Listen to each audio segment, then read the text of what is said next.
Smog کی ابتر صورتحال کے باوجود لاہور میں ایس او پیز کی خلاف ورزیوں کا سلسلہ برقرار ہے۔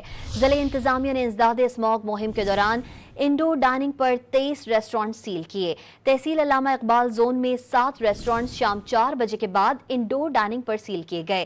2 ریسٹورنٹس کو آؤٹ ڈور کوکنگ اور 2 ڈھابے سیل کیے گئے۔ 3 ریسٹورنٹس مالکان کو باہر سے تالے لگا کر اندر سروس دینے پر گرفتار کیا گیا۔ تحصیل راولپنڈی میں 4 ریسٹورنٹس کو سیل کیا گیا۔ اسموگ کی ابتر صورتحال کے باوجود لاہور میں ایس او پیز کی خلاف ورزیوں کا سلسلہ برقرار ہے۔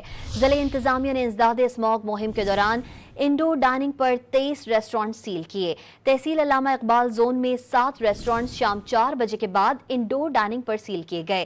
2 ریسٹورنٹس کو آؤٹ ڈور کوکنگ اور 2 ڈھابے سیل کیے گئے۔ 3 ریسٹورنٹس مالکان کو باہر سے تالے لگا کر اندر سروس دینے پر گرفتار کیا گیا۔ تحصیل راولپنڈی میں 4 ریسٹورنٹس کو سیل کیا گیا۔